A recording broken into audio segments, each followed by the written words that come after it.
Hi, this is Lini Zeki and welcome to my YouTube channel.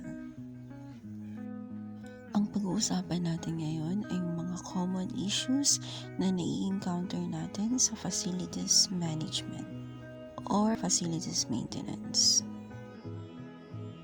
Number 1, slow-moving FCU fan motor. Sa mga bahay-bahay, usually ang ginagamit ay FCUs dito sa Middle East. Sa taas ng kesawi sa AC ay may fan motor ay may dalawang blower sa gilid. Pag mahina ang takbo ng FCU, double check ang fan motor, usually papalitan natin ng capacitor. Ang capacitor, by the way, ang device para mag-start ang isang AC motor. Number 2 is a video on checking AC compressor. Sa AC units na may indoor at outdoor, nasa labas ang, of course, condenser or outdoor unit. So, tip para sa mga technicians at engineer, kailangan natin gumamit ng mga multi-tester at screwdriver. Dapat may dala-dala tayo ng mga ganito. Papakita ko sa baba sa description link ang aking isa pang video kung paano malaman kung may problema sa mga AC compressors. Number 3, sudden increase ng water consumption. First, check natin kung may visible leak yung pump at pipes sa ating mga bahay-bahay kung meron man.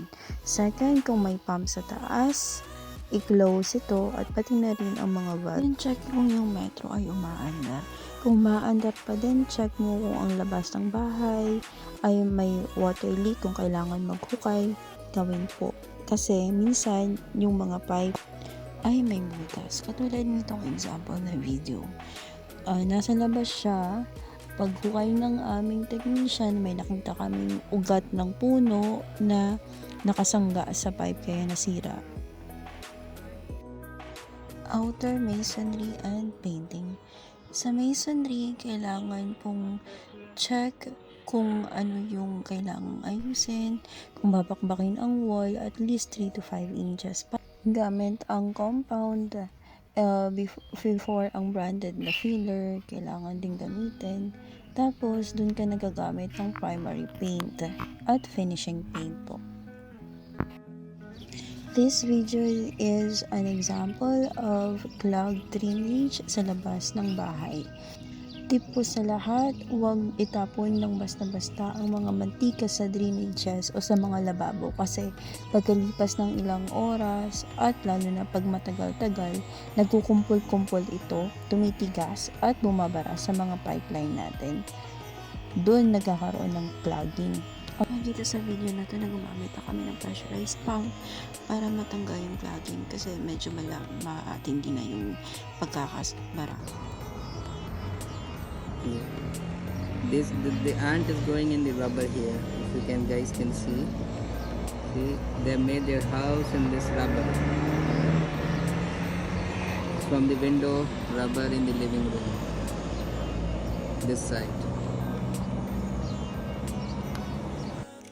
Itong pang-aming na video ay example ng window frame na puno ng langgam. Sa maintenance, kailangan i-check kung saan ang gagaling ang butas sa sealant. Kung kailangan tanggal ang buong sealant, gawin ito. Pagkatapos, mag-apply na lang ng panibago para lahat ng window frame ay silyado. Here is it.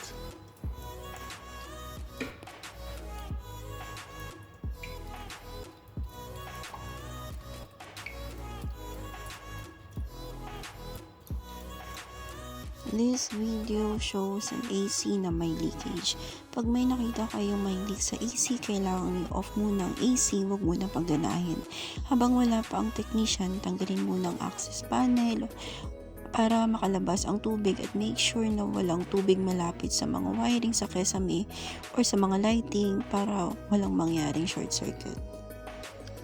Make sure na dry yung wall at off yung kuryente na malapit para safe tayo. May mga instances kasi na pumuputok ng balas ng mga ilaw dahil sa leak ng tubig.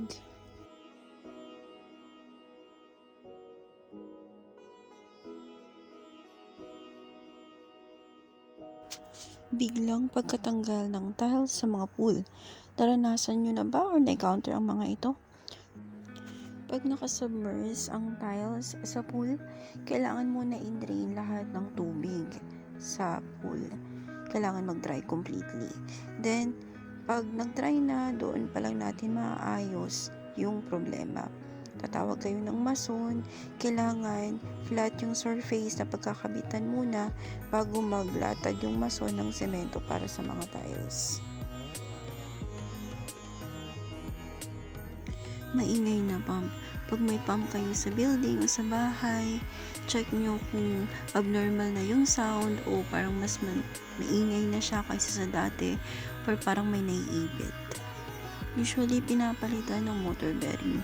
Pero sa case na to, na maliit lang yung capacity ng pump, 1/2 horsepower lang siya, mas maigi na din palitan ng bago kasi nga kalawangin na din at di naman ganun ka laki yung diferensya ng pagpalit ng bearing at pagpalit ng bago. This video is another AC water leak na nanggagaling sa chilled water pipeline. Mapapansin yung white yung kulay, fostering ang tawag doon, madidiscuss ko sa ibang video. Pag may mga ganito na issue, ang problem ay condensation o moist sa kesame. Kaya ang solution, i-check kung lahat ng area sa kesame ay silado. Kung may butas, takpan at make sure na walang hangin na galing sa labas ang nakakapasok. Kasi yung condensation, nangyayari lang yan pag yung mas mainit na hangin pumasok sa loob. Next video is chiller clean service. Ilalagay ko sa description box ang link or dito. Tip para sa mga maintenance personnel, kailangan may ear protection tayo kung pupunta sa mga chillers. Pag may problema, tawag agad ng chiller technician. Example sa video na ito, di malinaw yung gauge o refrigerant level. Ibig sabihin, kailangan natin mag-charge ng refrigerant. At sa instance na to, kailangan nating magpalit ng core filter as per chiller technician. Ang mga ganitong bagay, kung hindi nyo naiintindihan, kailangan nyo puntahan ng personal with the technician para ma-address yung mga ng maayos. Ito naman yung drainage pipes natin na colored gray. This video shows exposed pipelines sa mga basements areas ng mga building. Kailangan natin i-check ito parati kung may leak.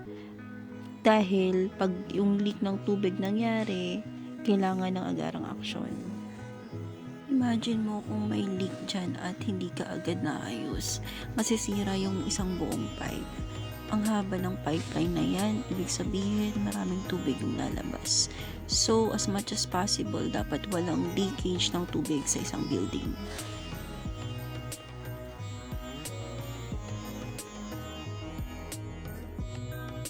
Yes, sir.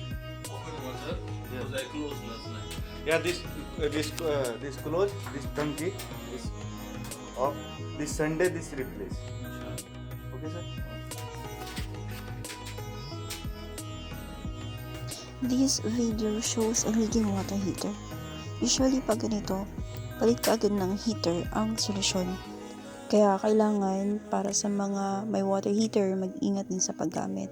Huwag hahayaang naka-on ng heater ng sobra-sobra ng ilang oras or ilang araw dahil siguradong masisira ang mga ito.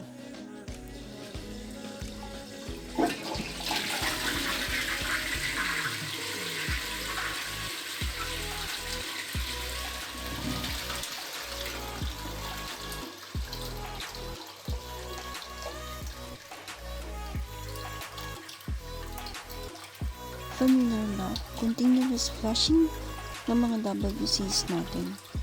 Pag ganitong problema, check ka agad sa trubero kung kaya pang i-repair ang flush tank mechanism o kailangan ng palitan. At last but not the least, AC not cooling. This is one of the most common maintenance issues. Pag ganito, kailangan ang regular na PPM or pre-scheduled preventive maintenance.